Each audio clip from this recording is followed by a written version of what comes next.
Bonjour et bienvenue au conte féerique d'Orient. Aujourd'hui, je vais te raconter l'histoire de Les 1001 nuits, premier voyage de Sindbad, le marin. Il y avait autrefois à Bagdad, sous le règne de ce même calife, Haroun al-Rachid, un pauvre porteur qui se nommait Hindbad. Un jour qu'il faisait une chaleur excessive, il portait une charge très pesante d'une extrémité de la ville à une autre. Comme il était fort fatigué du chemin qu'il avait déjà fait et qu'il lui en restait encore beaucoup à faire, il arriva dans une rue où régnait un doux zéphyr et dont le pavé était arrosé d'eau de rose. Ne pouvant désirer un lieu plus favorable pour se reposer et reprendre de nouvelles forces, il posa sa charge à terre et s'assit dessus auprès d'une grande maison. Il était content d'avoir choisi de s'arrêter ici, car son odorat fut agréablement frappé d'un parfum exquis de bois d'aloès et de pastilles qui sortait par les fenêtres de cet hôtel, et qui, se mêlant avec l'odeur de l'eau de rose, achevait d'embaumer l'air. Outre cela, il ouït en dedans un concert de divers instruments, accompagné du ramage harmonieux d'un grand nombre de rossignols et d'autres oiseaux particuliers au climat de Bagdad. Cette gracieuse mélodie et la fumée de plusieurs sortes de viandes qui se faisaient sentir lui firent juger qu'il y avait là quelques festins et qu'on s'y réjouissait. Il voulut savoir qui demeurait en cette maison qu'il ne connaissait pas bien, parce qu'il n'avait pas eu occasion de passer souvent par cette rue. Pour satisfaire sa curiosité, il s'approcha de quelques domestiques qu'il vit à la porte, magnifiquement habillés, et demanda à l'un d'entre eux comment s'appelait le maître de cet hôtel. « Eh quoi ?» lui répondit le domestique. « Vous demeurez à Bagdad, et vous ignorez que c'est ici la demeure du seigneur Sindbad le marin, de ce fameux voyageur qui a parcouru toutes les mers que le soleil éclaire. » Le porteur, qui avait ouï parler des richesses de Sindbad, ne put s'empêcher de porter envie à un homme dont la condition lui paraissait aussi heureuse qu'il trouvait la sienne déplorable. L'esprit aigri par ces réflexions, il leva les yeux au ciel et dit assez haut pour être entendu: « Puissant créateur de toutes choses, considérez la différence qu'il y a entre Sindbad et moi. Je souffre tous les jours 1000 fatigues et 1000 maux, et j'ai bien de la peine à me nourrir, moi et ma famille, de mauvais pain d'orge, pendant que l'heureux Sindbad dépense avec profusion d'immenses richesses et mène une vie pleine de délices. Qu'a-t-il fait pour obtenir de vous une destinée si agréable? Qu'ai-je fait pour en mériter une si rigoureuse ?» En achevant ces paroles, il frappa du pied contre terre comme un homme entièrement possédé de sa douleur et de son désespoir. Il était encore occupé de ses tristes pensées lorsqu'il vit sortir de l'hôtel un valet qui vint à lui et qui, le prenant par le bras, lui dit: « Venez, suivez-moi. Le seigneur Sindbad, mon maître, veut vous parler. » Hindbad ne fut pas peu surpris du compliment qu'on lui faisait. Après le discours qu'il venait de tenir, il avait sujet de craindre que Sindbad ne l'envoyât quérir pour lui faire quelque mauvais traitement. C'est pourquoi il voulut s'excuser sur ceux qu'il ne pouvait abandonner sa charge au milieu de la rue.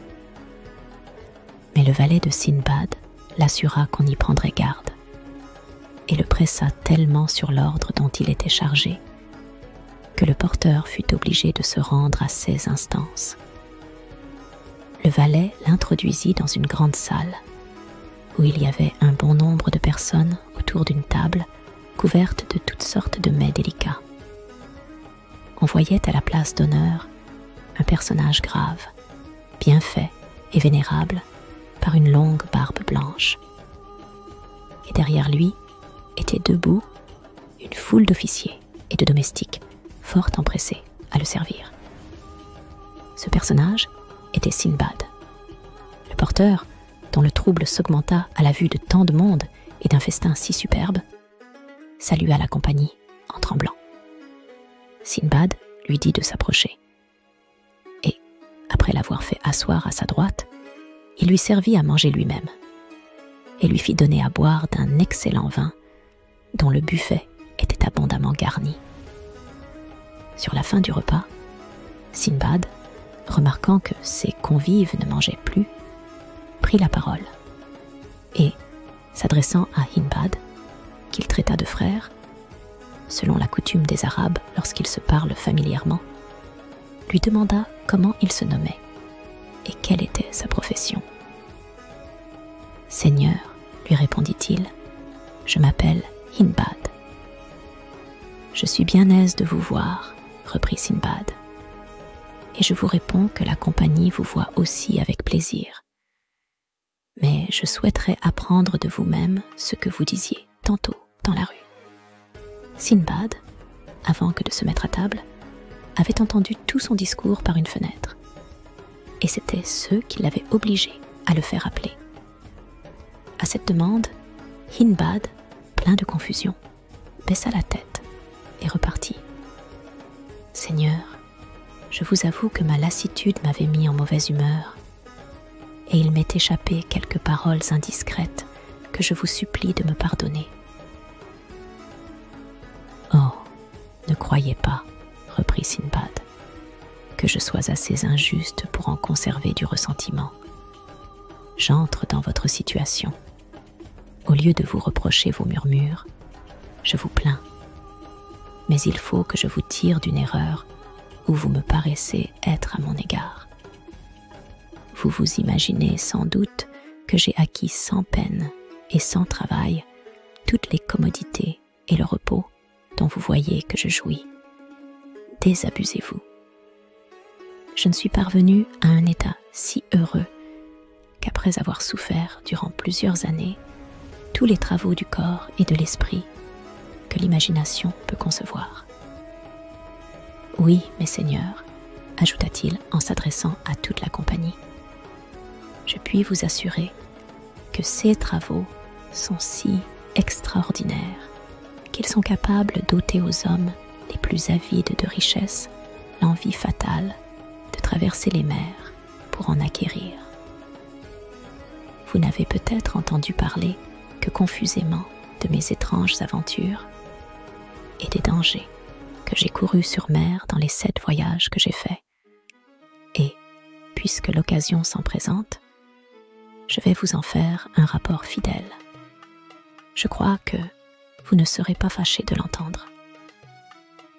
Comme Sinbad voulait raconter son histoire, particulièrement à cause du porteur, avant que de la commencer, il ordonna qu'on fît porter la charge qu'il avait laissée dans la rue au lieu où Hindbad marqua qu'il souhaitait qu'elle fût portée.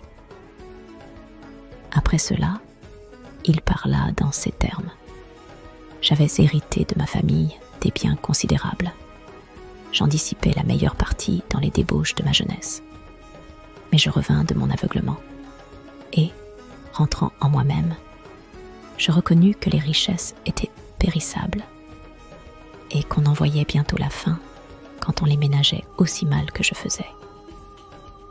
Je pensais, de plus que je consumais malheureusement dans une vie déréglée le temps, qui est la chose du monde la plus précieuse.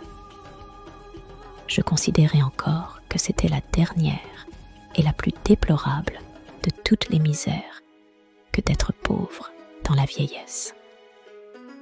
Je me souvins de ces paroles du grand Salomon que j'avais autrefois ouï dire à mon père, qu'il est moins fâcheux d'être dans le tombeau que dans la pauvreté. Frappé de toutes ces réflexions, je ramassai les débris de mon patrimoine. Je vendis à l'encan en plein marché tout ce que j'avais de meubles. je me liai ensuite avec quelques marchands qui négocièrent par mer. Je consultai ceux qui me parurent capables de me donner de bons conseils. Enfin, je résolus de faire profiter le peu d'argent qui me restait. Et, dès que j'eus pris cette résolution, je ne tardai guère à l'exécuter. Je me rendis à Balsora, où je m'embarquai avec plusieurs marchands sur un vaisseau que nous avions équipé à frais communs. Nous mîmes à la voile et prîmes la route des Indes orientales par le golfe Persique, qui est formé par les côtes de l'Arabie heureuse à la droite et par celle de la Perse à la gauche, et dont la plus grande largeur est de 70 lieues, selon la commune opinion. Hors de ce golfe, la mer du Levant, la même que celle des Indes, est très spacieuse. Elle a d'un côté pour borne les côtes d'Abyssinie et 4500 lieues de longueur jusqu'aux îles de Vakvak. Je fus d'abord incommodé de ce qu'on appelle le mal de mer, mais ma santé se rétablit bientôt et depuis ce temps-là, je n'ai point été sujet à cette maladie. Dans le cours de notre navigation, nous abordâmes à plusieurs îles et nous y vendîmes ou échangeâmes nos marchandises. Un jour que nous étions à la voile, le calme nous prit vis-à-vis une petite île presque à fleur d'eau, qui ressemblait à une prairie par sa verdure. Le capitaine fit plier les voiles et permit de prendre terre aux personnes de l'équipage qui voulurent y descendre. Je fus du nombre de ceux qui y débarquèrent. Mais, dans le temps que nous nous divertissions à boire et à manger, et à nous délasser de la fatigue de la mer, l'île trembla tout à coup et nous donna une rude secousse. On s'aperçut, dit-il, du tremblement de l'île dans le vaisseau, d'où l'on nous cria de nous rembarquer promptement, que nous allions tous périr, que ce que nous prenions pour une île était le dos d'une baleine. Les plus diligents se sauvèrent dans la chaloupe, d'autres se jetèrent à la nage. Pour moi, j'étais encore sur l'île, ou plutôt sur la baleine, lorsqu'elle se plongea dans la mer, et je n'eus que le temps de me prendre à une pièce de bois qu'on avait apportée du vaisseau pour faire du feu. Cependant, le capitaine, après avoir reçu sur son bord les gens qui étaient dans la chaloupe et recueilli quelques-uns de ceux qui nageaient, voulut profiter d'un vent frais et favorable qui s'était levé. Il fit hausser les voiles et m'ôta par là l'espérance de gagner le vaisseau. Je demeurai donc à la merci des flots, poussé tantôt d'un côté et tantôt d'un autre. Je disputais contre eux ma vie tout le reste du jour et de la nuit suivante. Je n'avais plus de force le lendemain et je désespérais d'éviter la mort lorsqu'une vague me jeta heureusement contre une île. Le rivage en était haut et escarpé et j'aurais eu beaucoup de peine à y monter si quelques racines d'arbres que la fortune semblait avoir conservées en cet endroit pour mon salut ne m'en eussent donné le moyen. Je m'étendis sur la terre, où je demeurai à demi-mort, jusqu'à ce qu'il fit grand jour et que le soleil parut. Alors, quoique je fusse très faible à cause du travail de la mer, et parce que je n'avais pris aucune nourriture depuis le jour précédent, je ne laissai pas de me traîner en cherchant des herbes bonnes à manger. J'en trouvai quelques-unes, et j'eus le bonheur de rencontrer une source d'eau excellente, qui ne contribua pas peu à me rétablir. Les forces m'étant revenues, je m'avançai dans l'île, marchant sans tenir de route assurée. J'entrai dans une belle plaine, où j'aperçus de loin un cheval qui paissait. Je portais mes pas de ce côté-là, flottant entre la crainte et la joie, car j'ignorais si je n'allais pas chercher ma perte plutôt qu'une occasion de mettre ma vie en sûreté. Je remarquai en approchant, que c'était une cavale attachée à un piquet. Sa beauté attira mon attention, mais pendant que je la regardais, j'entendis la voix d'un homme qui parlait sous terre. Un moment ensuite, cet homme parut, vint à moi et me demanda qui j'étais. Je lui racontai mon aventure.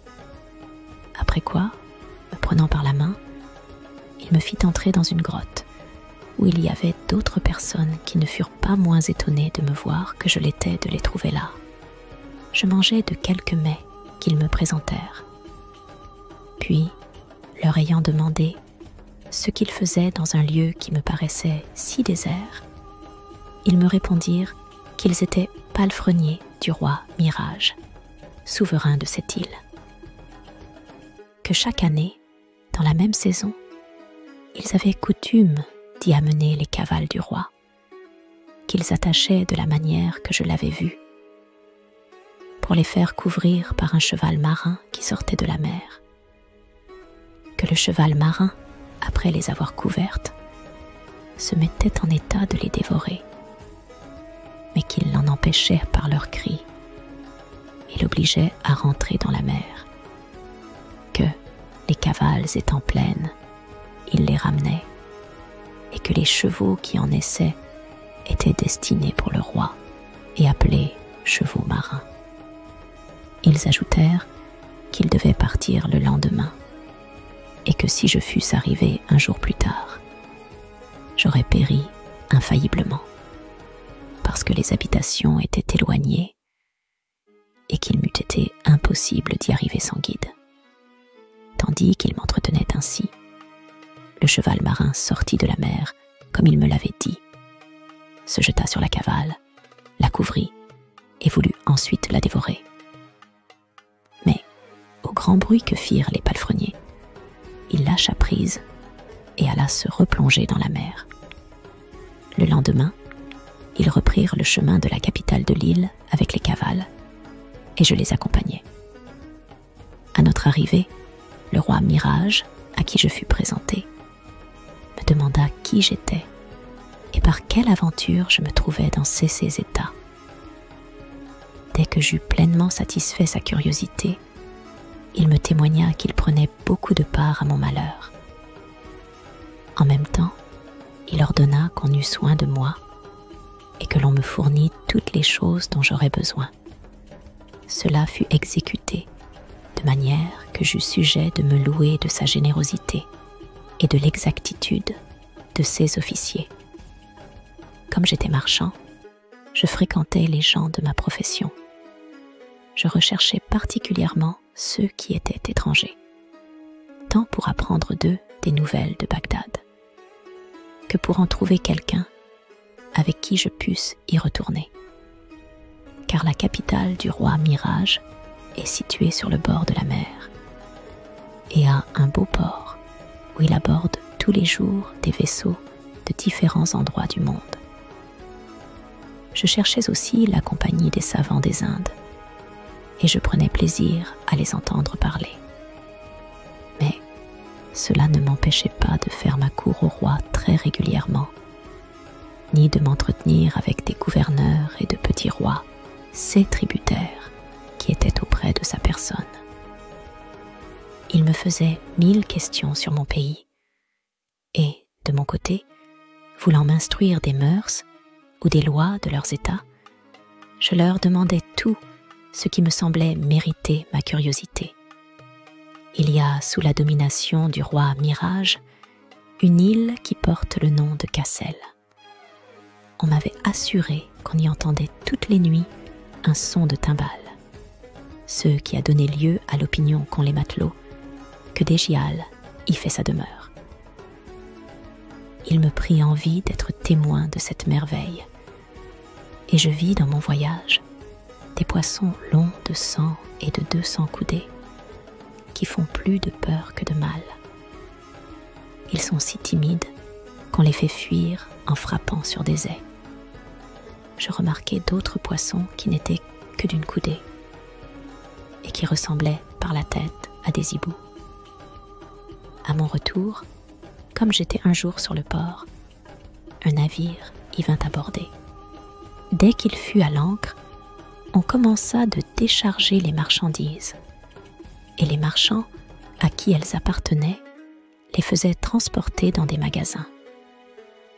En jetant les yeux sur quelques ballots et sur l'écriture qui marquait à qui ils étaient, je vis mon nom dessus, et, après les avoir attentivement examinés, je ne doutais pas que ceux ne fussent ceux que j'avais fait charger sur le vaisseau où je m'étais embarqué à Balsora.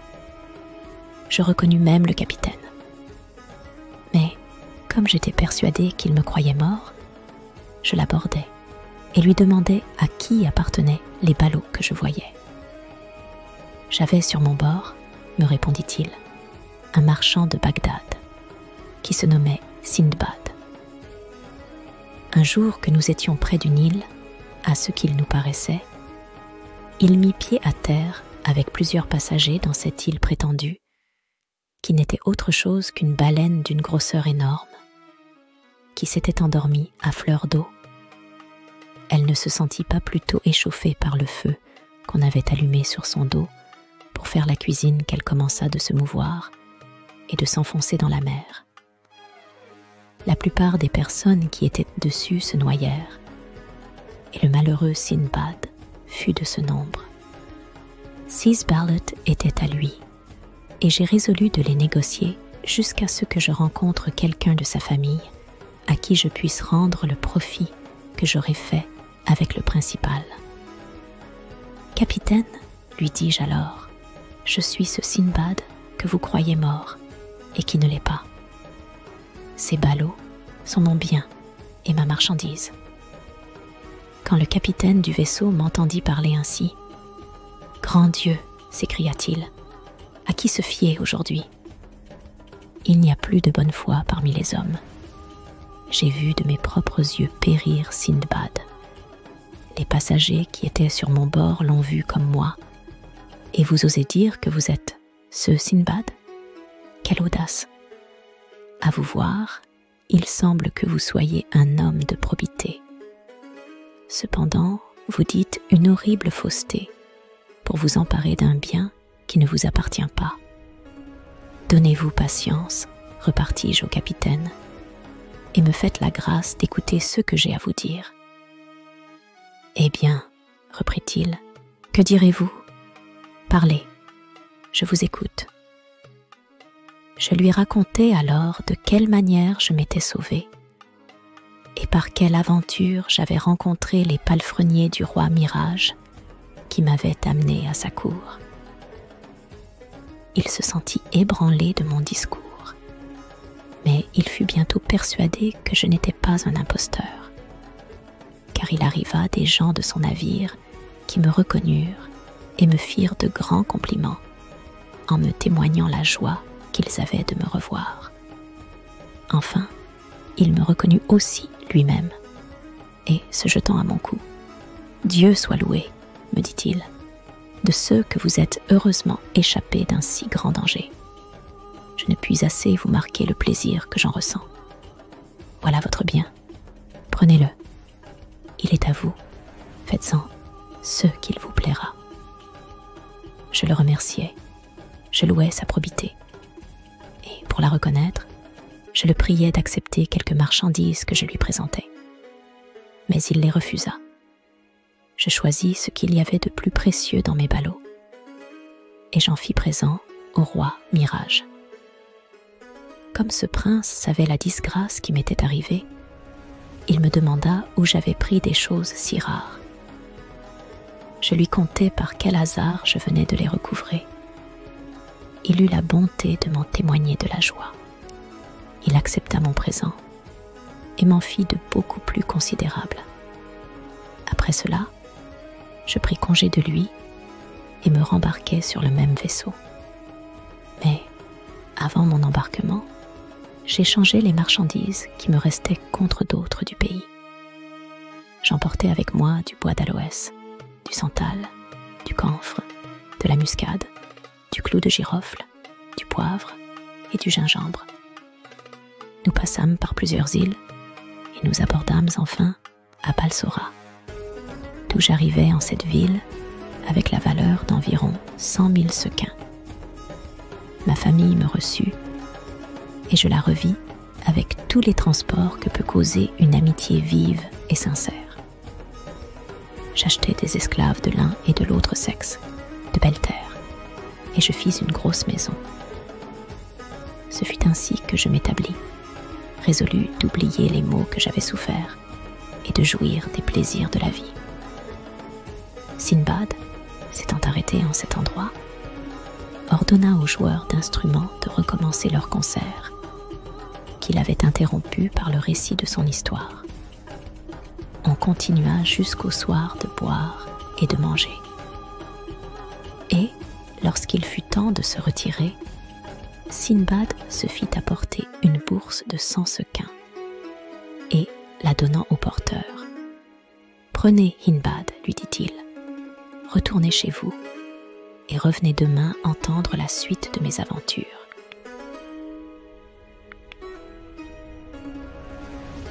Et voilà, c'est fini pour ce conte merveilleux.